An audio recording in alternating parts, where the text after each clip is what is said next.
जब कोई solid body किसी लिक्विड में घुलता है तो क्या क्या प्रॉपर्टीज़ निकल के आता है, क्या क्या इंटरेस्टिंग चीज़ें होती हैं। आज के इस वीडियो में हम लोग यही देखने वाले हैं। तो एग्ज़ाम्पल के तौर पे हम मान लेते हैं कि एक कंटेनर में थोड़ा सा पानी लिया हमने और हम क्या करेंगे, इसमें थोड़ा सा नमक डाल के इसे घोलेंगे। तो जब हम नमक डाल के इसे घोलेंगे तो ये नमक घुलने लगेगा। घुलते घुलते घुलते घुलते अगर शुरू में हमने बहुत सारा नमक लिया था तो घुलते घुलते एक समय ऐसा आएगा कि ये नमक घुलना बंद हो जाएगा। इसके जो पार्टिकल्स होंगे ये यहाँ पर इस पानी में इवनली डिस्ट्रीब्यूटेड हो जाएगा और ये जो लिक्विड पहले था इसी को अब हम कहेंगे सॉल्यूशन, क्योंकि अब नमक के पार्टिकल्स इसमें घुल गया है। लेकिन घुलते घुलते घुलते घुलते एक समय ऐसा आएगा कि ये नमक और घुलेगा नहीं। ऐसा पाया जाता है कि लगभग 25 डिग्री सेल्सियस के टेम्परेचर में 100 ग्राम पानी में 100 ग्राम पानी में जो नमक NaCl, जो सादा नमक होता है, NaCl जो मैक्सिमम अमाउंट में घुलता है ये नियरली 36 ग्राम का होता है। 36 ग्राम का सोडियम क्लोराइड इसमें घुलता है। लगभग इट इज़ 35.9 ग्राम के आसपास होता है। तो अब देखिए ये जो सॉल्यूशन है, इस सॉल्यूशन में नमक और घुल नहीं रहा है, तो इस सॉल्यूशन को अब कहा जाएगा अ saturated solution. Saturated solution, saturated solution. वैसे बाह्यिक दृष्टि से ऐसा लगता है कि मानो नमक और घुल नहीं रहा है, लेकिन यहाँ पर दो प्रोसेसेस एक साथ होता है जिसके कारण हमें ऐसा लगता है कि नमक घुल नहीं रहा है। पहली बात तो ये कि यहाँ नमक के जो पार्टिकल्स है ये सॉल्यूशन में जाता है। इस प्रोसेस को कहा जाता है डिसॉल्यूशन। डिसॉल्यूशन, नमक के पार्टिकल सॉल्यूशन में जाता है सॉल्यूट पार्टिकल के तौर पे। यहाँ पर नमक सॉल्यूट है और जो घोल रहा है पानी उसे सॉल्वेंट कहा जाता है। तो यहाँ सॉल्यूट पार्टिकल सॉल्वेंट में जाता है, ये प्रोसेस तो होता ही है। और साथ ही साथ एक और प्रोसेस भी होता है कि ये जो सॉल्यूट के पार्टिकल्स है, ये सॉल्यूट पार्टिकल आके इसका जो क्रिस्टल है इस क्रिस्टल में आके चिपक जाता है। इसे क्रिस्टलाइजेशन कहा जाता है। इसे क्रिस्टलाइजेशन कहा जाता है। जब हम नमक को घोलना जस्ट शुरू करते हैं उस समय डिसॉल्यूशन ज़्यादा होता है, मतलब नमक पार्टिकल पानी में जाता है और सॉल्यूशन बनता है। उस समय उसका कंसंट्रेशन बढ़ते जाता है। नमक पार्टिकल सॉल्यूशन में उसका अमाउंट बढ़ते जाता है, तो हम कहते हैं उसका कंसंट्रेशन बढ़ते जाता है। लेकिन जितना इसका कंसंट्रेशन बढ़ता है सॉल्यूट पार्टिकल का, उतना ही उसका इस क्रिस्टल में आकर चिपकने का प्रोबेबिलिटी भी बढ़ता है। मतलब क्रिस्टलाइजेशन का जो रेट है ये भी धीरे धीरे बढ़ने लगता है। शुरू में डिसॉल्यूशन प्रोसेस जो है ये बहुत ज़्यादा रहता है, क्रिस्टलाइजेशन का प्रोसेस बहुत कम होता है, नेग्लिजिबल होता है। लेकिन जितना डिसॉल्यूशन होते जाता है उतना नमक पार्टिकल का कंसंट्रेशन, सॉल्यूट पार्टिकल का कंसंट्रेशन बढ़ते जाता है, उतना क्रिस्टलाइजेशन का टेंडेंसी या प्रोबेबिलिटी भी इंक्रीज करते जाता है। ऐसा होता है। तो इस केस में हम कह सकते हैं कि ये जो डिसॉल्यूशन प्रोसेस है, ये डिसॉल्यूशन प्रोसेस क्या करता है, ये कंसंट्रेशन को इंक्रीज़ करता है। ये सॉल्यूट के कंसंट्रेशन को इंक्रीज़ करता है। और चूँकि नमक पार्टिकल यहाँ से निकल के सॉल्यूशन में जाएगा तो सॉल्यूशन में नमक पार्टिकल या सॉल्यूट पार्टिकल का नंबर बढ़ेगा, तो इसका जो पार्ट है, इसका जो प्रोपोर्शन है, ये प्रोपोर्शन बढ़ेगा। इसी को हम कहते हैं इसका कंसंट्रेशन ज़्यादा है या कंसंट्रेशन बढ़ रहा है। और क्रिस्टलाइजेशन एक ऐसा प्रोसेस है जो कि ठीक इसका उल्टा काम करता है। क्रिस्टलाइजेशन में क्या होता है कि सॉल्यूशन से सॉल्यूट पार्टिकल क्रिस्टल में वापस आता है, वापस आके जुड़ता है। तो इससे कंसंट्रेशन जो है ये कंसंट्रेशन डिक्रीज करता है। इससे कंसंट्रेशन जो है ये कंसंट्रेशन डिक्रीज करता है। अब देखिए, जैसे हम बात कर रहे थे कि शुरू में डिसोल्यूशन प्रोसेस काफ़ी ज़्यादा रहता है, क्रिस्टलाइजेशन कम रहता है जब हम घोलना जस्ट शुरू करते हैं। लेकिन जितना इसका कंसंट्रेशन बढ़ते जाता है सल्यूट का, उतना क्रिस्टलाइजेशन भी बढ़ते रहता है। और बढ़ते बढ़ते एक समय ऐसा आता है कि दोनों का रेट, डिसोल्यूशन का रेट और क्रिस्टलाइजेशन का रेट दोनों बराबर हो जाता है। तो इसे हम इक्विलिब्रियम कहेंगे। और चूंकि दोनों प्रोसेसेस हो रहा है, साथ ही साथ हो रहा है, तो इसीलिए इस तरह के इक्विलिब्रियम को डायनेमिक इक्विलिब्रियम कहा जाता है। तो जब ये डायनेमिक इक्विलिब्रियम आएगा, उस समय डायनेमिक इक्विलिब्रियम, इसमें क्या होगा कि दोनों का रेट जो है, रेट ऑफ डिसोल्यूशन मतलब घुलने का रेट, ये बराबर हो जाएगा रेट ऑफ क्रिस्टलाइजेशन के। रेट ऑफ क्रिस्टलाइजेशन के मतलब जितना नमक पार्टिकल क्रिस्टलाइजेशन, जितना नमक पार्टिकल घुल रहा है, उतना ही नमक पार्टिकल सॉल्यूशन से बाहर निकल के वो क्रिस्टल में समा रहा है। दोनों हो रहा साथ ही साथ, लेकिन दोनों का रेट सेम होने के कारण बाहर से हमें ऐसा लगता है कि नमक और घुल नहीं रहा है। और यही वो कंडीशन है जब हमें सैचुरेटेड सॉल्यूशन मिलता है। Saturated solution. सैचुरेटेड सॉल्यूशन एक ऐसा सॉल्यूशन है जिसमें कि और सॉल्यूट पार्टिकल घुल नहीं सकता है। लेकिन सैचुरेटेड होने से पहले जब शुरू में ये घुल रहा था, जिसमें नमक को घोलने का पानी में और ज़्यादा टेंडेंसी था और उसे घोल रहा था, उस समय उस सॉल्यूशन को अनसैचुरेटेड सॉल्यूशन कहा जाता है। नॉर्मली टेम्परेचर बढ़ने से ये जो सल्यूबिलिटी है, जो यहाँ पर हमने देखा था ना, 100 ग्राम के पानी में लगभग 36 ग्राम का NaCl घुलता है, सोडियम क्लोराइड घुलता है, तो ये इसका सल्यूबिलिटी है। नॉर्मली ऐसा देखा जाता है कि टेम्परेचर बढ़ने से सल्यूबिलिटी बढ़ता है, साधारणतः हम देखते हैं, सिंपल जो हम चीज़ें घोलते हैं उसमें। तो ऐसे में अगर इसके टेम्परेचर को घटा दिया जाता है, अगर मान ले पूरी तरह से हमने नमक घोल दिया और इसमें घुलने की काबिलियत है नहीं, फिर हमने टेम्परेचर को घटा दिया, कम कर दिया, काफ़ी कम कर दिया, जिसमें कि मे भी हो सकता है कि इसका maximum capacity 32 gram sodium chloride घोलने का हो, लेकिन हमने पहले ही 36 ग्राम घोल दिया और फिर हमने टेम्परेचर को रिड्यूस किया। टेम्परेचर को रिड्यूस करने से ये जो कुछ सोडियम क्लोराइड जिसे कि क्रिस्टलाइज हो जाना चाहिए था, वो भी सॉल्यूशन में रह जाता है। अगर यहाँ पर इस तरह से कोई इसे साइट ना मिले, यहाँ पर देखें नमक ऑलरेडी अवेलेबल है, अगर इस नमक को हटा दिया जाता है यहाँ से, तो इसे क्रिस्टलाइज करने के लिए साइट नहीं मिलेगा। ये यहाँ पर सॉल्यूशन में जो सल्यूट पार्टिकल्स है वो कहाँ पर जाके चिपकेगा, वो साइट जो है, वो क्रिस्टलाइजेशन साइट उसे नहीं मिलेगा, तो वो नमक पार्टिकल वहाँ पर रह जाएगा, जबकि उसका मैक्सिमम कैपेसिटी होगा 32 ग्राम घोलने का, लेकिन उसमें पहले से ही 36 ग्राम घुला हुआ है। तो ऐसे सॉल्यूशन को, जिसमें कि अपने कैपेसिटी से ज़्यादा सल्यूट पार्टिकल है, मैक्सिमम कैपेसिटी से ज़्यादा, उस तरह के सॉल्यूशंस को सुपर सैचुरेटेड सॉल्यूशंस कहा जाता है। अब चलिए यहाँ से हम कुछ सिचुएशंस देख लेते हैं कि यहाँ पर ये नमक पार्टिकल पानी में घुलता एग्जैक्टली क्यों है। तो इसके लिए फर्स्ट केस हम ये कंसिडर कर रहे हैं कि पानी में सोडियम क्लोराइड डाला गया। चलिए मैं पानी की जगह H2O लिख रहा हूँ। पानी में सोडियम क्लोराइड डाला गया और ये घुल रहा है। तो मैं एक बार पानी का जो स्ट्रक्चर है वो स्ट्रक्चर एक बार ड्रॉ कर लेता हूँ।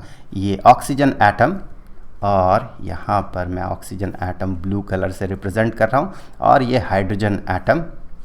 होता क्या है, पानी के मॉलिक्यूल में जो ऑक्सीजन है ये थोड़ा ज़्यादा इलेक्ट्रोनेगेटिव होता है हाइड्रोजन से, तो जो शेयर्ड पेयर ऑफ इलेक्ट्रॉन्स होता है वो ऑक्सीजन अपने तरफ थोड़ा खींच लेता है, जिसके कारण ऑक्सीजन के तरफ थोड़ा सा नेगेटिव चार्ज का इन्फ्लुएंस आ जाता है। इसे हम डेल्टा माइनस से रिप्रेजेंट करते हैं, जो कि ऑक्सीजन एटम के इन्फ्लुएंस, नेगेटिव इन्फ्लुएंस के कारण यहाँ पर आता है। जो इलेक्ट्रॉन ये शेयर करके खींच लेता है अपने तरफ, थोड़ा सा खींच लेता है, उसके कारण थोड़ा सा नेगेटिव चार्ज का इन्फ्लुएंस ऑक्सीजन एटम की तरफ आता है।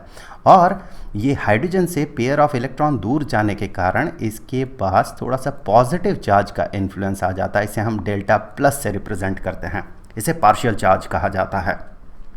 अब सोडियम क्लोराइड को अगर हम देखते हैं, सोडियम क्लोराइड में क्लोराइड आयन होता है। चलिए मैं क्लोराइड आयन को यहाँ पर ऐसे ड्रॉ कर रहा हूँ।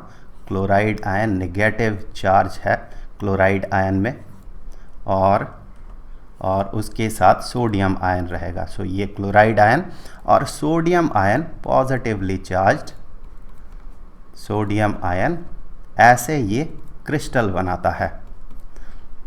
अब ऑक्सीजन के पास देखिए चार्ज का एक सेपरेशन है, नेगेटिव चार्ज और पॉजिटिव चार्ज, और यहाँ सोडियम क्लोराइड के क्रिस्टल में चार्ज का क्लियर सेपरेशन होता है। तो जब पानी के मॉलिक्यूल्स, जिसके पास काफ़ी काइनेटिक एनर्जी होता है, ये मूव करता है ये मॉलिक्यूल्स, वो मॉलिक्यूल्स आता है, इसका जो नेगेटिव साइड है ये इसके पॉजिटिव साइड को अट्रैक्ट करता है और अपने साथ खींच के लेकर चला जाता है। और चूंकि इसमें आयंस है तो ये जब टूटता है आयंस में, तो ये पानी के साथ काफ़ी ज़्यादा एक अट्रैक्टिव फोर्स शो करता है। तो पानी के मॉलिक्यूल्स को मैं यहाँ पर ड्रॉ कर रहा हूँ। लेट्स से ये सारे पानी के मॉलिक्यूल्स हैं, और उसमें मैं दूसरे कलर से रिप्रेजेंट कर रहा हूँ सोडियम क्लोराइड के मॉलिक्यूल्स को। चलिए सफ़ेद कलर से मैं रिप्रेजेंट कर रहा हूँ। सो सोडियम क्लोराइड के मॉलिक्यूल्स यहाँ आने से पहले पानी के मॉलिक्यूल्स के बीच, पानी के मॉलिक्यूल का नेगेटिव साइड और दूसरे मॉलिक्यूल के पॉजिटिव साइड के बीच एक अट्रैक्टिव फोर्स काम करता है। मतलब एक मॉलिक्यूल के हाइड्रोजन एटम और दूसरे मॉलिक्यूल के ऑक्सीजन एटम के बीच, चूँकि एक पॉजिटिव और दूसरा निगेटिवली चार्ज है, इसीलिए इनके बीच एक अट्रैक्टिव फोर्स काम करता है। It is a kind of hydrogen bond. So यहाँ पर जब कोई पानी का मॉलिक्यूल आके सोडियम क्लोराइड से कोई एक आयन को खींच कर ले जाता है, इसका पानी के मॉलिक्यूल का नेगेटिव साइड सोडियम आयन को अट्रैक्ट करके ले जाता है, और इसका जो पॉजिटिव साइड है ये क्लोराइड आयन को अट्रैक्ट करके ले जाता है।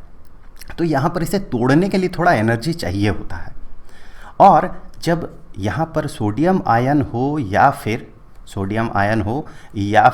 क्लोराइड आयन हो, ये जब यहाँ पर पहुँचता है तो इनके साथ पानी के मॉलिक्यूल का काफ़ी अच्छा एक फोर्स, एक बॉन्ड क्रिएट होता है, और इस दौरान एनर्जी रिलीज़ होता है। तो इसे तोड़ने के लिए थोड़ा एनर्जी चाहिए होता है, एनर्जी से देना होता है, और टूट के जब ये पानी में चला जाता है तो यहाँ पर चूँकि दो अलग अलग तरह के मॉलिक्यूल्स में, या फिर कहे इसके आयन और पानी के मॉलिक्यूल के बीच एक अच्छा खासा अट्रैक्टिव फोर्स काम करता है, तो इस दौरान कुछ एनर्जी रिलीज़ भी होता है। तो अगर ये कंपैरेबल होता है, अगर ये दोनों एनर्जीज़ कंपैरेबल होता है, तो नॉर्मली ये जो है ये सल्यूट जो है पानी में या सॉल्वेंट में ये घुल जाता है, अगर एनर्जी कंपैरेबल होता है। तो जो एक्स्ट्रा एनर्जी चाहिए होता है, मान ले तोड़ने के लिए ज़्यादा एनर्जी चाहिए होगा, और यहाँ पर जो डिज़ोल्व होने के बाद जो सल्यूट पार्टिकल्स है उसके साथ जो सॉल्वेंट के पार्टिकल के बीच का फोर्स लगेगा, या जो एनर्जी यहाँ रिलीज़ होगा, वो एनर्जी रिलीज़ अगर कम हुआ तो भी डिसोल्यूशन होता है। वो जो एक्स्ट्रा एनर्जी चाहिए होता है वो इसके काइनेटिक एनर्जी से, चूँकि यहाँ सॉल्वेंट पार्टिकल मूव कर रहा, उसके काइनेटिक एनर्जी से वो अब्जॉर्ब कर लेता है वो एक्स्ट्रा एनर्जी। तो इस तरह से नॉर्मली ये जो पोलर मॉलिक्यूल है, पानी का मॉलिक्यूल, यहाँ चार्ज का जो सेपरेशन है इसके कारण इसे पोलर मॉलिक्यूल कहा जाता है। सो इस तरह से पोलर मॉलिक्यूल जो है ये आयनिक बॉन्ड को तोड़कर आयनिक कंपाउंड को डिसॉल्व कर सकता है। लेकिन पानी में वैक्स जो है, वैक्स नहीं घुलता, मतलब मोम नहीं घुलता, मोम पेट्रोल में घुल जाता है। ऐसा क्यों होता है? चलिए पेट्रोल में हम मोम घोलेंगे। दोनों ही केस में जो है ये दोनों ही लंबा कार्बन चेन शो करता है, हाइड्रोकार्बन है दोनों ही। सो पेट्रोल को मैं यहाँ पर ड्रॉ कर लेता हूँ। पेट्रोल यहाँ इस तरह से कार्बन चेन में ड्रॉ कर रहा हूँ, ये पेट्रोल के मॉलिक्यूल्स। और वैक्स के जो मॉलिक्यूल्स है वो भी कार्बन चेन होता है, लॉन्ग कार्बन चेन होता है, बहुत लंबा कार्बन चेन होता है वैक्स में। सो इस तरह से वैक्स जो है काफ़ी लंबा मॉलिक्यूल होता है, यहाँ पर लंबा कार्बन चेन होता है, और ये सॉलिड फॉर्म में है तो ऑब्वियसली इनके मॉलिक्यूल्स के बीच काफ़ी ज़्यादा या एनफ बॉन्ड क्रिएट होता है, एनफ अट्रैक्टिव फोर्स रहता है, जिसके कारण ये सॉलिड फॉर्म में रहता है। यहाँ पर ये मॉलिक्यूल्स पोलर भी नहीं है, आयनिक भी नहीं है। लेकिन फिर भी ये छोटा मोटा बॉन्ड शो करता है, अट्रैक्टिव फोर्स शो करता है। इसके पीछे जो काम करता है ये होता है लंडन डिस्पर्सिव फोर्सेस। सो लंडन डिस्पर्सन में क्या होता है, किसी भी आप एटम को कंसीडर करें वहाँ पर लंडन डिस्पर्सन होता ही है, लेकिन वो इतना वीक बॉन्ड क्रिएट करता है कि दूसरे तरह के बॉन्ड्स उसमें हावी हो जाता है, लेकिन यहाँ पर सिर्फ लंडन डिस्पर्सन फोर्सेस काम करता है। लेट से, चलिए इसको समझने के लिए लेट से हम एक एटम ड्रॉ करते हैं, ये एक एटम और ये इसका न्यूक्लियस। तो यहाँ पर जो इलेक्ट्रॉन्स है ये इलेक्ट्रॉन क्लाउड में एग्जिस्ट करता है। ये अपना जो ऑर्बिटल है उस ऑर्बिटल में इलेक्ट्रॉन क्लाउड के तौर पे वो एग्जिस्ट करता है। लेकिन उस क्लाउड का या इलेक्ट्रॉन का जो प्रोबेबिलिटी होता है, प्रोबेबिलिटी इक्वली डिस्ट्रीब्यूटेड नहीं होता है हमेशा। कभी उसका इन्फ्लुएंस किसी एक तरफ थोड़ा ज़्यादा होता है, दूसरे तरफ थोड़ा कम होता है। कभी वही इन्फ्लुएंस जो है वही प्रोबेबिलिटी, कभी इस तरफ इसका प्रोबेबिलिटी बढ़ जाता है, किसी सर्टेन हेमिस्फीयर में बढ़ जाता है, और दूसरे हेमिस्फीयर में इलेक्ट्रॉन का जो प्रोबेबिलिटी है वो प्रोबेबिलिटी कम हो जाता है। इसके कारण होता यह है लेट से कि इस साइड में इलेक्ट्रॉन का जो प्रोबेबिलिटी है ये प्रोबेबिलिटी अभी इस पॉइंट ऑफ टाइम में ज़्यादा है और इस तरफ थोड़ा कम है। तो यहाँ पर थोड़ा नेगेटिव चार्ज का इन्फ्लुएंस रहेगा इस हेमिस्फीयर में, और इस हेमिस्फीयर में पॉजिटिव चार्ज का इन्फ्लुएंस रहेगा, क्योंकि यहाँ इलेक्ट्रॉन क्लाउड जितना होना चाहिए था, इलेक्ट्रॉन डेंसिटी जितना होना चाहिए था उतना है नहीं। और इसके कारण होगा क्या, इसके आसपास का जो एटम होगा इस एटम को ये इंड्यूस करेगा। आप इलेक्ट्रोस्टैटिक्स चैप्टर में, electric charge and field chapter में ये पढ़ेंगे। इंड्यूस करेगा, इंड्यूस करेगा मतलब इस तरफ पॉजिटिव चार्ज का इन्फ्लुएंस ले आएगा दूसरे एटम के, और दूसरे तरफ नेगेटिव चार्ज का इन्फ्लुएंस ले जाएगा। तो यहाँ पर भी ये पहला वाला एटम दूसरे वाले एटम को, उसके इलेक्ट्रॉन क्लाउड को इंड्यूस करेगा इस तरह से कि उसका डेंसिटी अपोजिट साइड में ज़्यादा हो जाएगा। इसके कारण इस साइड में पॉजिटिव चार्ज आ जाएगा और इन दोनों के बीच शो होगा एक इलेक्ट्रोस्टैटिक फोर्स। ये टेम्परेरी होता है, कभी इस तरफ नेगेटिव चार्ज है तो कभी इस तरफ पॉजिटिव और दूसरी तरफ नेगेटिव आ जाता है, तब ये उल्टे डायरेक्शन में इसे इंड्यूस करता है, लेकिन ये बड़ा वीक सा बॉन्ड होता है। लेकिन जब मॉलिक्यूल, वैक्स के केस में देखें, जब मॉलिक्यूल काफ़ी लंबा होता है, ऐसे केसेस में क्या होता है, लेट अस से इस पॉइंट ऑफ टाइम में यहाँ पर नेगेटिव, इस एटम को हम देख रहे हैं, इस एटम के इस साइड में नेगेटिव चार्ज का इन्फ्लुएंस है, इस एटम के इस साइड में पॉजिटिव चार्ज का इन्फ्लुएंस है, इस एटम के इधर वाले नीचे वाले साइड में पॉजिटिव चार्ज का, यहाँ पर नेगेटिव चार्ज का, यहाँ नेगेटिव, यहाँ पॉजिटिव, यहाँ नेगेटिव, यहाँ पॉजिटिव चार्ज का इन्फ्लुएंस है।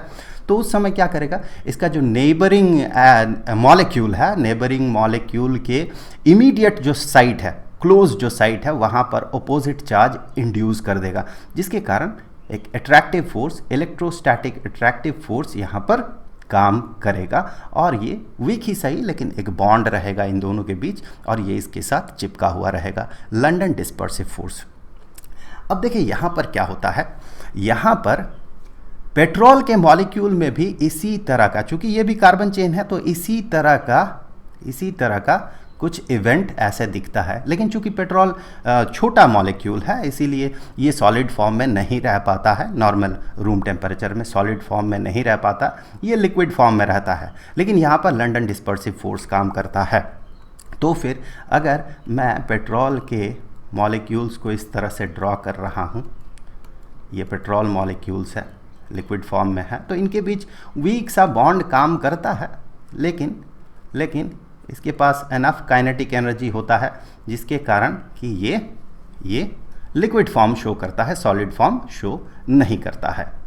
अब देखिए यहाँ पर पेट्रोल मॉलिक्यूल, चूँकि यहाँ भी लंदन डिस्पर्सिव फोर्स काम करता है, पेट्रोल मॉलिक्यूल वैक्स मॉलिक्यूल के आसपास आकर उसे इंड्यूस करके उसे खींच के ले जा सकता है।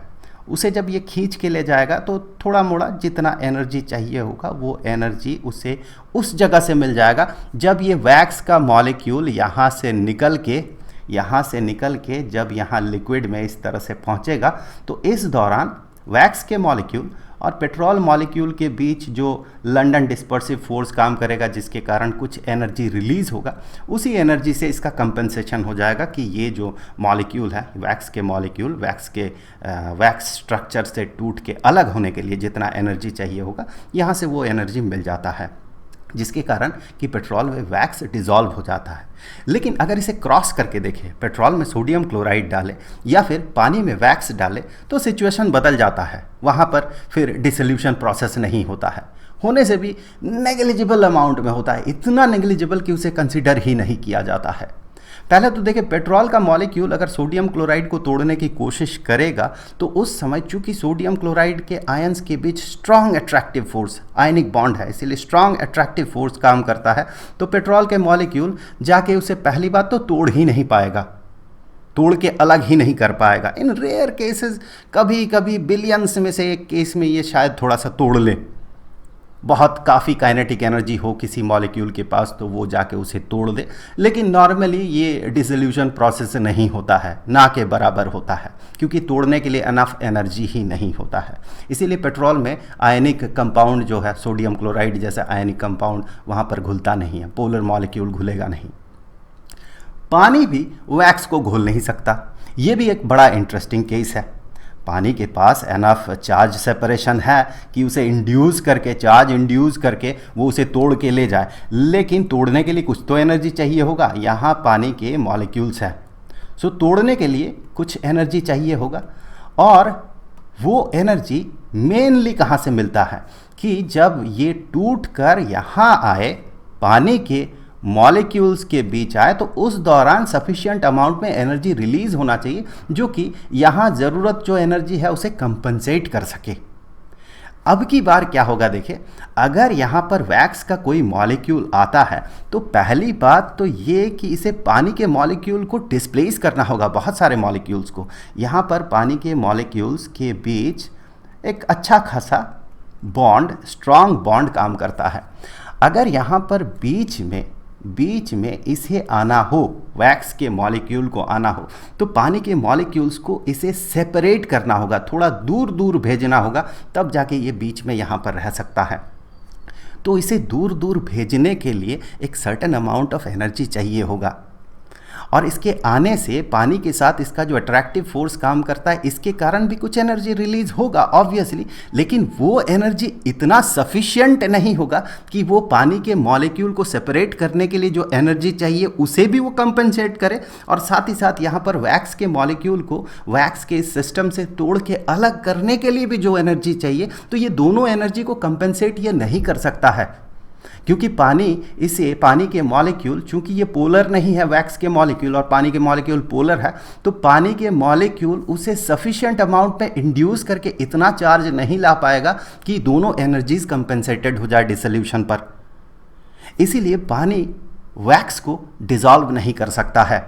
तो ऐसा देखा जा रहा है, मानो सिमिलर काइंड ऑफ मॉलिक्यूल्स, जैसे कि यहाँ पर पोलर मॉलिक्यूल और आयनिक मॉलिक्यूल, ये सिमिलर काइंड ऑफ मॉलिक्यूल्स है। तो सिमिलर काइंड ऑफ मॉलिक्यूल्स एक दूसरे को डिसॉल्व कर सकता है, या एक मॉलिक्यूल दूसरे को डिसॉल्व कर सकता है, एक कंपाउंड दूसरे को डिसॉल्व कर सकता है। और यहाँ पर भी जहाँ पर लंदन डिस्पर्सिव फोर्स काम कर रहा है दोनों ही केस में, तो यहाँ एक ने दूसरे को डिसॉल्व किया है। लेकिन जब अलग अलग तरीके का कंपाउंड्स एक दूसरे को डिसॉल्व करने की कोशिश करता है, तो वहाँ पर डिसोल्यूशन होता नहीं है। इसीलिए कहा जाता है लाइक डिसॉल्व्स लाइक, जैसे पोलर आयनिक को डिसॉल्व कर सकता है, लाइक डिसॉल्व्स लाइक, अनलाइक जो है अनलाइक को डिसॉल्व नहीं कर सकता है। सो पानी NaCl को डिसॉल्व कर सकता है, पेट्रोल, केरोसिन, ये सब वैक्स को डिसॉल्व कर सकता है, नेप्थलीन को डिसॉल्व कर सकता है, लेकिन पानी वैक्स को नहीं डिसॉल्व कर सकता है, नेप्थलीन को नहीं डिसॉल्व कर सकता है। पेट्रोल सोडियम क्लोराइड को, पोटेशियम क्लोराइड को, इस तरह के आयनिक बॉन्ड जहाँ पर है उसे डिसॉल्व नहीं कर सकता है। अब देखिए, यहाँ पर एक इंटरेस्टिंग प्रोसेस पे हम लोग बात कर रहे थे कि इसे टूटने के लिए, आयंस को टूटने के लिए एनर्जी चाहिए होगा, और वो आयन जब यहाँ पानी के या किसी भी तरह के सॉल्वेंट में, पोलर सॉल्वेंट में पहुँच जाएगा, तो उस दौरान भी कुछ एनर्जी रिलीज़ होता है। अब ये दोनों अगर कंपैरेबल होता है ये एनर्जी, तभी डिसोल्यूशन प्रोसेस होता है। तो यहाँ से जैसे कि हम बात कर रहे थे, मान लेते हैं कि एक सैचुरेटेड, नियरली सैचुरेटेड सोल्यूशन है। यहाँ पर पहले मैं सॉल्वेंट मॉलिक्यूल्स को यहाँ पर ड्रॉ कर दूँ, नियरली सैचुरेटेड सॉल्यूशन है। और इस सैचुरेटेड सॉल्यूशन में बीच में यहाँ पर हम क्या करते हैं, यहाँ पर हम सल्यूट का एक क्रिस्टल यहाँ पर ड्रॉ कर लेते हैं। ये सल्यूट क्रिस्टल है, मान लें नमक का एक क्रिस्टल है, ये घुल रहा है, तो नियरली सैचुरेटेड सॉल्यूशन होगा। इसका मतलब ये सल्यूट जो है, सल्यूट के पार्टिकल भी काफ़ी अमाउंट में यहाँ पर मौजूद रहेगा। Nearly saturated solution, so nearly saturated solution अगर है तो ये क्लियरली दिख नहीं रहा है, तो मैं क्या करता हूँ, इसे येलो कलर दे देता हूँ। सो नियरली सैचुरेटेड सॉल्यूशन है, ये क्रिस्टल है। सो नियरली सैचुरेटेड सॉल्यूशन मतलब सफिशिएंट अमाउंट में सल्यूट पार्टिकल यहाँ पर एग्जिस्ट कर रहा है। और यहाँ पर दो प्रोसेसेस काम कर रहा है।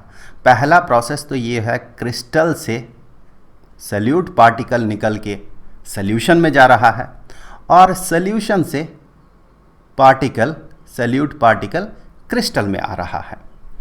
अब देखिए, नियरली सैचुरेटेड सॉल्यूशन के केस में यहाँ पर ये जो पार्टिकल्स है, ये पार्टिकल्स अगर यहाँ से निकले और क्रिस्टल से निकले और यहाँ सॉल्वेंट के बीच पहुँच जाए, मतलब डिसोल्यूशन प्रोसेस हो, तो इस प्रोसेस के दौरान दो तरह की सिचुएशन आ सकता है।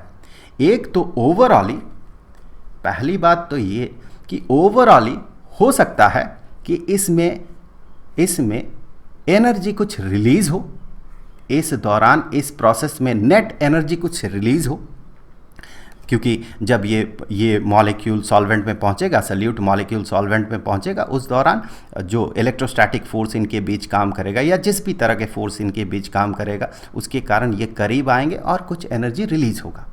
लेकिन इसे तोड़ने के लिए भी तो एनर्जी चाहिए होगा, यहाँ क्रिस्टल से इसे तोड़ने के लिए एनर्जी चाहिए होगा, और सॉल्वेंट पार्टिकल को एक दूसरे से थोड़ा दूर भेजने के लिए भी एनर्जी चाहिए होता है। तो इस तरह के ओवरऑल अगर देखा जाए तो हो सकता है कि इसमें एनर्जी रिलीज हो रहा हो डिसोल्यूशन में। ऐसा भी हो सकता है कि डिसोल्यूशन के लिए इसे इन टोटल थोड़ा सा एनर्जी चाहिए हो रहा हो। वैसे ये अगर चाहिए होगा ये एनर्जी, तो फिर ये डिसोल्यूशन प्रोसेस होगा कैसे, इसे ये एनर्जी मिलेगा कैसे? थोड़ा सा अगर एक्स्ट्रा एनर्जी चाहिए होगा डिसोल्यूशन के लिए, तो वो एक्स्ट्रा एनर्जी मिलेगा कहाँ से इसे सॉल्वेंट पार्टिकल के जो काइनेटिक एनर्जी है उसी से ये एनर्जी इसे मिल जाता है। और जब इस केस में, पहले वाले केस में, अगर ओवरऑल ये एनर्जी रिलीज करेगा तो वो एनर्जी जाएगा कहाँ पर? वो सॉल्वेंट पार्टिकल और साथ ही साथ सल्यूट पार्टिकल जो डिसॉल्व है उनके पास पहुंच जाएगा, उनके काइनेटिक एनर्जी के तौर पे। तो यहाँ पर आप अगर पहले वाले केस को देखें तो पहले वाले केस में एनर्जी रिलीज हो रहा है, तो इस केस को हम एक्सोथर्मिक प्रोसेस कहते हैं। ये डिसोल्यूशन प्रोसेस जो है ये एक्सोथर्मिक है। एक्सोथर्मिक मतलब ये एनर्जी रिलीज कर रहा है, डिसोल्यूशन प्रोसेस में एनर्जी रिलीज हो रहा है। और वो एनर्जी जा कहाँ रहा है? यहाँ सॉल्यूशन के जो पार्टिकल्स है, solvent particle, solute, dissolved solute particle, उनके पास पहुँच रहा, उनको काइनेटिक एनर्जी मिल रहा, और हमें दिखता है सॉल्यूशन गर्म हो रहा है। बेसिकली एक्सोथर्मिक प्रोसेस में मॉलिक्यूलर लेवल में जाकर देखें तो जो डिसॉल्विंग का प्रोसेस है, जहाँ पर कि सल्यूट पार्टिकल डिसॉल्व हो रहा है, उस साइड से एनर्जी रिलीज होता है। ओवरऑली जो उसका पोटेंशियल एनर्जी है, वो पोटेंशियल एनर्जी रिड्यूस करता है, और वो एनर्जी ये रिलीज़ करता है और सॉल्यूशन पार्टिकल उसे एब्जॉर्ब करके ज़्यादा तेज़ी से मूव करता है, जिसके कारण उसका टेम्परेचर इंक्रीज कर जाता है।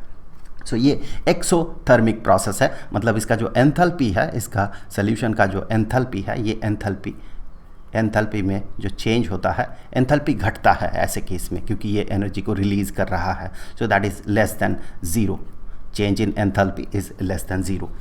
इन सेकेंड केस, जहाँ पर इसे बाहर से एनर्जी चाहिए होता है ओवरऑल इस डिसोल्यूशन प्रोसेस को, और ध्यान रखें ये नियरली सैचुरेटेड सॉल्यूशन है, यहाँ पर हम बात कर रहे हैं क्योंकि फिर आगे कन्फ्यूजन क्रिएट होगा। नियरली सैचुरेटेड सॉल्यूशन की बात कर रहे हैं हम। सो सेकंड केस में देखें, जहाँ पर कि इसे बाहर से एनर्जी चाहिए होगा, इस तरह के जो सॉल्यूशन है, डिसोल्यूशन प्रोसेस है, इसे हम एंडोथर्मिक कहेंगे, क्योंकि ये एनर्जी अब्जॉर्ब कर रहा है, और ये एनर्जी अब्जॉर्ब कर रहा है जो सॉल्यूशन के पार्टिकल्स हैं, जो सॉल्वेंट पार्टिकल है और डिजॉल्व सल्यूट पार्टिकल्स है, उसी से ये एनर्जी अब्जॉर्ब कर रहा है। इसीलिए उसका जो काइनेटिक एनर्जी घट जाता है सोल्यूशन के पार्टिकल्स का, इसीलिए उसका टेम्परेचर ड्रॉप करता है वहाँ पर। सो एक्सोथर्मिक प्रोसेस में ओवरऑल सोल्यूशन का टेम्परेचर बढ़ता है और एंडोथर्मिक प्रोसेस में सोल्यूशन का टेम्परेचर जो है ये टेम्परेचर ये रिड्यूस कर जाता है। और यहाँ पर अगर हम एंथैल्पी के सेंस में कहें तो यहाँ पर डेल्टा एच जो है, delta H is greater than zero. इस साइड की बात कर रहे हैं हम, इस साइड में सोल्यूशन के इस साइड में जहाँ डिसोल्यूशन हो रहा है वहाँ पर जो एंथैल्पी है ये enthalpy is greater than zero, इसीलिए एंडोथर्मिक है। अब ये तो डिसोल्यूशन प्रोसेस है। अब अगर आप क्रिस्टलाइजेशन प्रोसेस को देखें तो ठीक इसका उल्टा होगा। जहाँ पर एक्सोथर्मिक प्रोसेस चल रहा है, डिसोल्यूशन एक्सोथर्मिक है, वहाँ पर जो क्रिस्टलाइजेशन हो रहा है वो क्रिस्टलाइजेशन कैसे होगा? डिसोल्यूशन होकर अगर नेट एनर्जी ये रिलीज करेगा तो क्रिस्टलाइजेशन प्रोसेस में इसे एनर्जी चाहिए होगा, ये एनर्जी अब्जॉर्ब करेगा, तब जाके ये क्रिस्टलाइज हो सकता है। ठीक उसका उल्टा यहाँ पर होगा एंडोथर्मिक प्रोसेस में। डिसोल्यूशन अगर एंडोथर्मिक हुआ मतलब डिसोल्यूशन होने के लिए इसे एनर्जी चाहिए होगा, तो फिर जब क्रिस्टलाइजेशन होगा तो ऑब्वियसली ये एनर्जी को रिलीज करेगा, रिलीज करके ये क्रिस्टलाइजेशन प्रोसेस होगा। अब नियरली सैचुरेटेड सोल्यूशन है, मतलब दोनों साथ ही साथ चल रहा है, दोनों प्रोसेसेस। और यहाँ पर जो हम एक्सोथर्मिक और एंडोथर्मिक कह रहे हैं ये डिसोल्यूशन प्रोसेस के लिए है, ये क्रिस्टलाइजेशन प्रोसेस के लिए नहीं है, डिसोल्यूशन प्रोसेस के लिए है। सो ये डिसोल्यूशन प्रोसेस के लिए ये एंडोथर्मिक और ये एक्सोथर्मिक। अब एक बात आप बताइए कि यहाँ पर अगर एक्सोथर्मिक सिचुएशन में अगर हम हीट प्रोवाइड करते हैं तो क्या होगा? अगर हीट इंक्रीज़ किया जाता है तो क्या होगा? ज़्यादा से ज़्यादा अगर यहाँ पर हीट प्रोवाइड किया जाएगा, मतलब ज़्यादा एनर्जी इसे प्रोवाइड किया जाएगा, इसका मतलब जो सल्यूट पार्टिकल्स है जिसे एनर्जी अब्जॉर्ब करके क्रिस्टलाइज होना है, जो प्रोसेस साथ ही साथ चल ही रहा है, तो ज़्यादा से ज़्यादा सल्यूट पार्टिकल को एनर्जी मिलेगा, तो सल्यूट पार्टिकल का क्रिस्टलाइज होने का प्रोबेबिलिटी इंक्रीज कर जाएगा, क्योंकि वहाँ पर हीट अमाउंट ज़्यादा, हीट का अमाउंट ज़्यादा है, तो ज़्यादा से ज़्यादा पार्टिकल के पास प्रोबेबिलिटी रहेगा क्रिस्टलाइज होने का।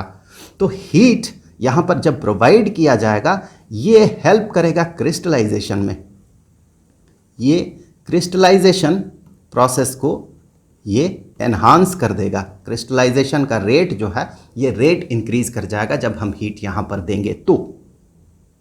और इस केस में क्या होगा? इस केस में जब हम हीट प्रोवाइड करेंगे उस समय देखिए, चूंकि डिसोल्यूशन होने के लिए हीट चाहिए होता है तो डिसोल्यूशन का प्रोबेबिलिटी इंक्रीज कर जाएगा। तो इस केस में जब हम हीट प्रोवाइड करेंगे उस समय डिसोल्यूशन जो है, डिसोल्यूशन का जो रेट है ये रेट इंक्रीज कर जाएगा, क्योंकि इसका प्रोबेबिलिटी, डिसोल्यूशन प्रोसेस होने का प्रोबेबिलिटी इंक्रीज कर जाएगा। अब अगर डिसोल्यूशन इस केस में इंक्रीज करे, इसका मतलब सल्यूबिलिटी इंक्रीज कर रहा है। जो पहले जो इसका सल्यूबिलिटी था, जितना ये डिसॉल्व कर पा रहा था, अगर यहाँ dissolution rate nearly saturated solution है, मतलब दोनों लगभग बराबर चल रहा है, क्रिस्टलाइजेशन एंड डिसोल्यूशन, वहाँ पर अचानक अगर डिसोल्यूशन होने का प्रोबेबिलिटी इंक्रीज हो जाए, मतलब ज़्यादा सल्यूट पार्टिकल जा रहा है सोल्यूशन में, सोल्यूशन का कंसंट्रेशन बढ़ रहा है, इसका मतलब ऐसे में हम कह सकते हैं सल्यूबिलिटी जो है इसका, सल्यूबिलिटी इंक्रीज कर जाता है। कब? जब हम हीट देते हैं, मतलब जब टेम्परेचर इंक्रीज होता है तो उस समय सल्यूबिलिटी इंक्रीज कर जाता है। ऐसे केसेस में एंडोथर्मिक प्रोसेसेस में नियरली सैचुरेटेड सोल्यूशन जब ये एंडोथर्मिक होता है तब। और एक्सोथर्मिक में क्या होगा? ठीक इसका उल्टा होगा। हीट प्रोवाइड करने से क्रिस्टलाइजेशन का प्रोबेबिलिटी बढ़ जाएगा। क्रिस्टलाइजेशन का प्रोबेबिलिटी बढ़ जाएगा मतलब सल्यूट पार्टिकल का कंसंट्रेशन घटेगा, less amount of solute particle solution में रहेगा, इसका मतलब उसका सल्यूबिलिटी डिक्रीज कर जाएगा। टेम्परेचर इंक्रीज करे अगर, टेम्परेचर को इंक्रीज करे अगर, तो फिर इसका सल्यूबिलिटी ये डिक्रीज कर जाएगा। ये एक फ्रेंच केमिस्ट के नाम से एक प्रिंसिपल है, ले चैटलियर प्रिंसिपल, उनका नाम था ऑहे लुई ले चैटलियर, तो उनके नाम से एक प्रिंसिपल है, उस प्रिंसिपल को यहाँ पर अप्लाई किया जा सकता है। ल शैटलियर प्रिंसिपल, बड़ा इंटरेस्टिंग प्रिंसिपल है केमिस्ट्री का। ऑगे लुई ल शैटलियर उनका नाम था, ऑगे लुई ल शैटलियर, फ्रेंच नाम ऐसा ही होता है। सो ल शैटलियर प्रिंसिपल ये कहता है, लेट्स से एक रिएक्शन से शुरू करते हैं। ये प्रिंसिपल ये कहता है, लेट्स से एक रिवर्सिबल रिएक्शन है, बाई डायरेक्शनल रिएक्शन है। Compound A compound B react कर रहा है और कंपाउंड सी और कंपाउंड डी बना रहा है, यहाँ पर प्रोडक्ट के तौर पे बन रहा है। तो ये कहता है कि ये रिवर्सिबल प्रोसेस है, रिवर्सिबल रिएक्शन है, मतलब ए बी मिल के सी डी बन रहा है और सी डी मिल के भी ए बी बन रहा है। और अभी हम एक इक्विलिब्रियम में पहुँचे, डायनामिक इक्विलिब्रियम में पहुँचे हैं, मतलब ओवरऑली या स्थूल दृष्टि में बाहर हमें ऐसा लग रहा है कि रिएक्शन और हो नहीं रहा है, लेकिन दोनों रिएक्शंस हो रहा है। ए बी से सी डी बन रहा है, सी डी से ए बी दोनों बन रहा है, लेकिन दोनों का रेट सेम होने के कारण हमें ऐसा लग रहा मानो और रिएक्शन नहीं हो रहा है। सो ये डायनामिक इक्विलिब्रियम में पहुंचा है। और अगर हम अभी किसी एक का अगर हम अमाउंट बढ़ा दें यहाँ पर, इस जिस भी कंटेनर में, लेट से इस कंटेनर में ये रिएक्शन हो रहा है, यहाँ ए भी है और यहाँ पर बी भी है और यहाँ सी भी है एक ही साथ, और फिर यहाँ पर डी भी है। सो सभी यहाँ पर मौजूद है, बी सी डी। यहाँ पर हमने क्या किया, यहाँ पर बी का अमाउंट जो है थोड़ा सा अगर इंक्रीज़ कर दिया, बी यहाँ पर इंक्रीज़ होगा तो बचा हुआ बहुत सारे ए के साथ ये रिएक्ट कर जाएगा और सी और डी बनाएगा। सो ये कहता है प्रिंसिपल, चूँकि बी यहाँ पर बढ़ा दिया हमने, तो एक्स्ट्रा बी आके उसका टेंडेंसी होगा ए के साथ रिएक्ट करने का, वो जो एक्स्ट्रा बी है उसका टेंडेंसी होगा ए के साथ रिएक्ट करने का, और ए के साथ रिएक्ट करके वो थोड़ा अमाउंट में एक्स्ट्रा सी और डी बना पाएगा। सो इसका टेंडेंसी है, इसका अगर अमाउंट हम बढ़ा देते हैं, लेफ्ट हैंड साइड में किसी का भी अमाउंट हम बढ़ा देते हैं, तो रिएक्शन का उसके ठीक अपोजिट साइड में जाने का टेंडेंसी बन जाता है। मतलब उस समय रिएक्शन थोड़ा सा दूसरे तरफ शिफ्ट करता है, मतलब सी और डी थोड़ा सा और उसका अमाउंट बढ़ जाता है, ए का अमाउंट थोड़ा घट जाता है। इसका उल्टा भी सही है, अगर आप सी और डी में से किसी का अमाउंट आप बढ़ा दें तो फिर रिएक्शन थोड़ा सा अपोजिट डायरेक्शन में यहाँ पर मूव करता है। मतलब ये जो पार्टिकल यहाँ पर अवेलेबल था ए और बी, उसका नंबर थोड़ा बढ़ जाता है, क्योंकि एक्स्ट्रा डी जो है कुछ सी के साथ रिएक्ट करके थोड़ा सा एक्स्ट्रा ए और बी बना सकेगा।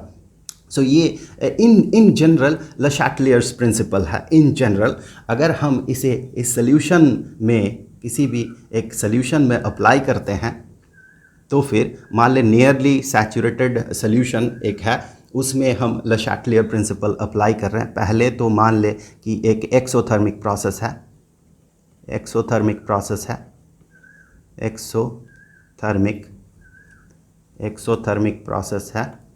एक्सोथर्मिक प्रोसेस में हम कहेंगे कि जो सॉल्वेंट है, सॉल्वेंट और सल्यूट, ये सल्यूशन बना रहा है। ये डिसोल्यूशन के लिए ये वाला एरो, हाफ एरो, और ये वाला हाफ एरो जो है क्रिस्टलाइजेशन को इंडिकेट कर रहा है, और इससे सल्यूशन बन रहा है और साथ ही साथ हीट रिलीज़ हो रहा है। तो ये एक्सोथर्मिक प्रोसेस को हम ऐसे रिप्रेजेंट कर सकते हैं, किसी सॉल्यूशन, एक्सोथर्मिक सॉल्यूशन को ऐसे रिप्रेजेंट कर सकते हैं। एंडोथर्मिक को हम कैसे रिप्रेजेंट करेंगे? एंडोथर्मिक अभी आ रहे हैं ल शैटलियर प्रिंसिपल पे। एंडोथर्मिक, अगर एंडोथर्मिक हुआ ये पूरा प्रोसेस, तो फिर यहाँ पर एक बार मैं इसे कॉपी कर लेता हूँ। एंडोथर्मिक के केस में क्या होगा, सॉल्वेंट, सल्यूट और साथ ही साथ थोड़ा सा हीट चाहिए होगा, एक्स्ट्रा हीट चाहिए होगा, तब जाके ये पॉसिबल हो पाएगा। तो यहाँ से थोड़ा सा हम इसे शिफ्ट कर लेंगे, यहाँ से शिफ्ट कर लेंगे इसे थोड़ा सा, और सल्यूट को, सॉल्वेंट और सल्यूट को थोड़ा हीट चाहिए होगा, तो हीट अब इस साइड में चला आएगा।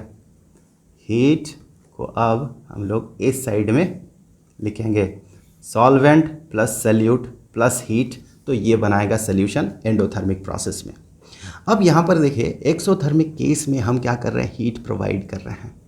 हीट जब हम प्रोवाइड कर रहे हैं यहाँ पर, ये क्वांटिटी अगर इंक्रीज्ड हो जाएगा तो फिर ऑब्वियसली ये जो प्रोसेस है इस डायरेक्शन में, अपोजिट डायरेक्शन में मूव करेगा। मतलब सोल्यूशन से उसका सॉल्वेंट और सल्यूट में स्प्लिट करने का टेंडेंसी थोड़ा ज़्यादा हो जाएगा। सोल्यूशन से सल्यूट पार्टिकल अगर निकल के क्रिस्टल में सल्यूट के तौर पे चला जाए, सॉल्वेंट सल्यूट अगर अलग अलग हो जाए, इसका मतलब क्या हो रहा है, इसका मतलब सल्यूबिलिटी घट रहा है। और एंडोथर्मिक प्रोसेस में जब हम हीट को इंक्रीज़ करते हैं तो रिएक्शन अपोजिट डायरेक्शन में टेंड करता है, मतलब सल्यूशन थोड़ा ज़्यादा बनता है, मतलब डिसोल्यूशन प्रोसेस थोड़ा ज़्यादा होता है। सॉल्वेंट सल्यूट जो अलग अलग था वो मिलके सल्यूशन थोड़ा ज़्यादा बना रहा है। इसका मतलब यहाँ पर क्या होगा, सल्यूबिलिटी जो है ये सल्यूबिलिटी इंक्रीज़ कर जाएगा। वही चीज़ जो हमने मॉलिक्यूलर लेवल पे जाके देखा था वही अब हम ले चैटलियर प्रिंसिपल से देख रहे हैं। तो इस तरह से मॉलिक्यूलर लेवल पे जाके भी आप इस चीज़ को समझ सकते हैं कि जब हीट जब डिसोल्यूशन प्रोसेस एक्सोथर्मिक हो उस समय क्या होगा, और अगर एंडोथर्मिक हो तो उस समय क्या होगा। वैसे ये थोड़ा ज़्यादा इंट्यूटिव है, प्रिंसिपल से हम किसी चीज़ को याद रख सकते हैं, आसानी से कैलकुलेट कर सकते हैं, लेकिन आगे कॉम्प्लिकेटेड सिचुएशन में क्या होने वाला है, अननोन सिचुएशन में क्या होने वाला है, वो तो मॉलिक्यूलर व्यू अगर आपका क्लियर रहे तभी हम लोग उसे समझ पाते हैं, एक अननोन सिचुएशन को सॉल्व कर पाते हैं। तो ये इंट्यूटिव सेंस ये थोड़ा ज़्यादा देता है। तो देखिए हमने ये देखा कि टेम्परेचर प्रोवाइड करने से डिसोल्यूशन प्रोसेस का क्या होता है, सोल्यूशन में क्या क्या निकल के आता है, उसका सल्यूबिलिटी का क्या होता है और बढ़ता है या घटता है। तो टेम्परेचर के साथ हमने ये रिलेशन देखा। अब अगर हम प्रेशर को घटाए बढ़ाए तो क्या होगा, अगर जहाँ पर जिस लिक्विड में, जिस सॉल्वेंट में हम सॉलिड को घोल रहे हैं, दैट मीन सल्यूट को घोल रहे हैं, उसमें उसे अगर हाई प्रेशर प्रोवाइड किया जाए तो फिर क्या होगा, प्रेशर इंक्रीज या डिक्रीज़ करने से क्या होगा।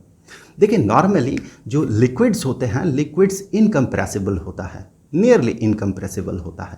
सो यहाँ पर कंटेनर है, इस कंटेनर में हमने थोड़ा सा लिक्विड रखा है और अब इसे अगर हम प्रेशर प्रोवाइड करेंगे, इसके ऊपर अगर हम पिस्टन लगा दें और प्रेशर अगर हम प्रोवाइड करें तो फिर ये लिक्विड जो है, लिक्विड और सॉलिड को कुछ खास फ़र्क नहीं पड़ता है, बहुत ज़्यादा फ़र्क नहीं पड़ता है, इसीलिए इसे नियरली इनकम्प्रेसिबल कहा जाता है लिक्विड्स को और सॉलिड्स को।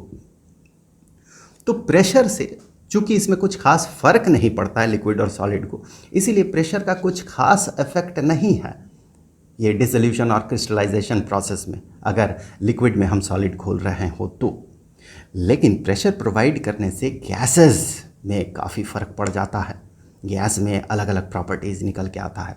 प्रेशर बढ़ा दे तो उसका वॉल्यूम घट जाता है, वॉल्यूम भी सेम रखे और प्रेशर बढ़ा दे इसका मतलब उसका टेम्परेचर ज़्यादा हो गया है।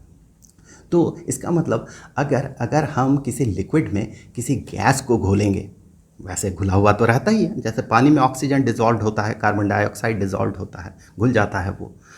तो ऐसे केसेस में अगर ऊपर से प्रेशर को इंक्रीज़ किया जाए, एक मान ले पानी का कंटेनर है और इसमें थोड़ा सा पानी है, इसमें पानी है और ऊपर यहाँ कोई गैस है और फिर उसके ऊपर पिस्टन है, यहाँ पर हमने पिस्टन लगा दिया, ये पिस्टन है और फिर ये जो पार्टिकल्स हैं, ये गैसेस पार्टिकल्स जो है ये हम इन डॉट से देख रहे हैं, जो कि यहाँ डिज़ोल्व भी होगा, इस लिक्विड में कुछ अमाउंट में डिज़ोल्व भी होगा।